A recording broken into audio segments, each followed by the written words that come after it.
One is, like, how do you not get self-defeatist when you've been, there's a topic that you've had issues with for a long time, and you've tried, I mean, 8 years now, I've tried not thinking about it, put months at a time where I'd put it out of my mind, think about the little things I like, and one is attracting love in my life, which I attract sex in my life really easily, but love is a hard one to do, the one, for example, and you feel like, well, you know how law of attraction works, and obviously I've tried everything, and I feel like I'm doing something wrong now, and it's not. Well, first we want to say, listen to your conversation, and we know it's the perfect opportunity to have this conversation because you can't find an answer unless you present the question. But if the question just remains really active in you for year after year after year after year, then your experience remains a response to the question that's active. In other words, you've got to stop. The vibration of a question and the vibration of an answer are different frequencies. The vibration of a problem and the vibration of a solution are different frequencies. So you have to find a way of moving off the problem, and that's what the unconditional part will do. Can you feel how that all fits together? So you just described a condition that you keep active because you keep observing it. It's like a vicious cycle. Esther argued with us about this for a long time in the beginning. She would say, well, Abraham, it's true. It's true. Are you asking me to not notice something that is true? And we said, yes. We're asking you to take your attention off true things that you don't want to keep making true in your experience. Because you observe it, and then you offer the vibration of it, and then, of course, the universe will deliver it to you over and over and over again.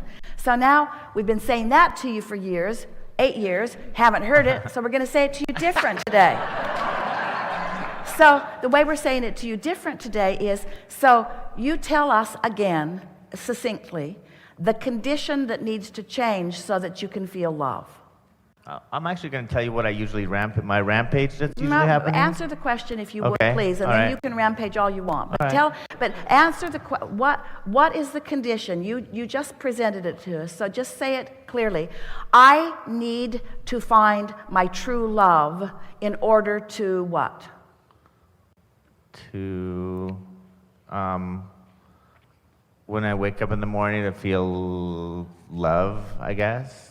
And so are you saying to us that a condition needs to change? There needs to be somebody there that is that object of your attention to which you feel that love before you can feel that love. No, and I do feel love, I just don't feel love with someone else. So are you saying that it would be easier for you to feel that true love if there was someone there with you to which you felt that true love? Yeah. That's logical, isn't it? But you can't get there from there. You can't get there from there because the vibration that you've got going on is preventing you from getting there. So you have to shift something. So if the condition is, you need to be there so that I can love you, and since you're not there, I can't love you. But you need to be there, and then I will feel love for you, but where are you? I can't love you. I can have sex with you, but I don't feel everything that I want to feel. So somebody needs to show up so that I can feel all of that, and then I'll feel all of that. Have you ever heard anything more conditional in your life? Once the condition shifts, then I will have a response to the condition. Isn't that what you're saying? You don't want it to be what you're saying, but it is really obvious that it's what you're saying.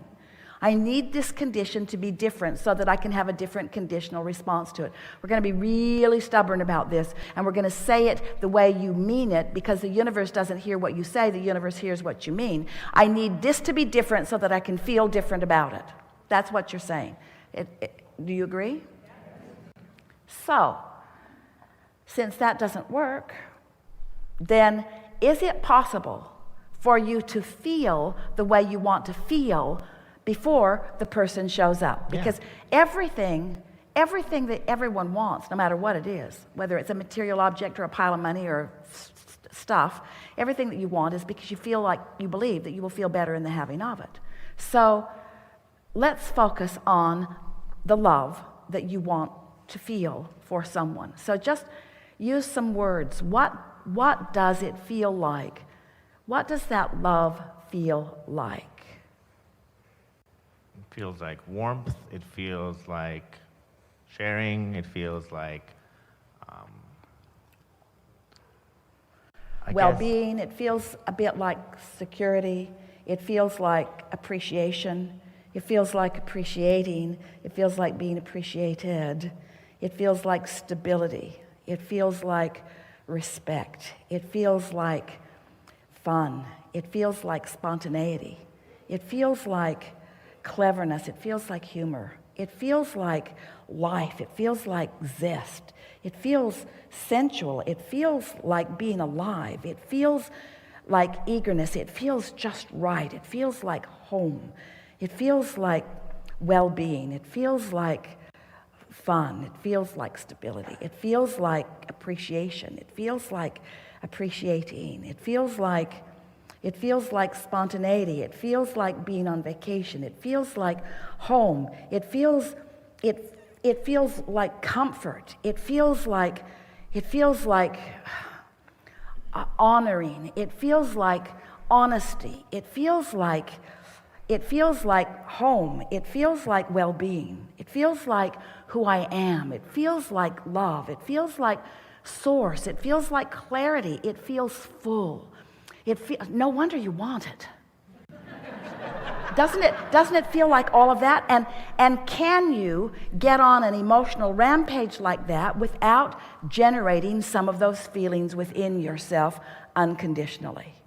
And what we're saying is, do that for a little while, and someone who matches that will. We don't want to say show up on your path.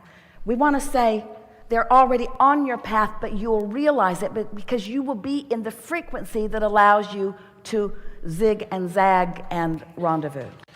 Is there one person that would fit my future, or can different people come until maybe the one that I'm supposed to be with come? Is it? Let's say I line up, right? What and difference that does not it line make up? if there's pleasure on the path? That's really what we want to say. Oh, good. That you all get so hung up on the final path that you miss this and this and this and this and this and this and this. In other words, your path is never ending. Your path is continually unfolding. But your path can be everything. You can realize everything that you want in a relationship now.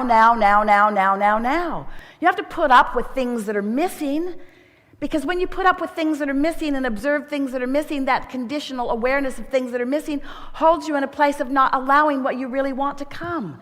We don't want you to put up with what you don't want. We want you to find a way to find vibrational accord with what you do want, which means you got to get off the specifics that haven't lined up yet to the vibrational core of it, and then it will come.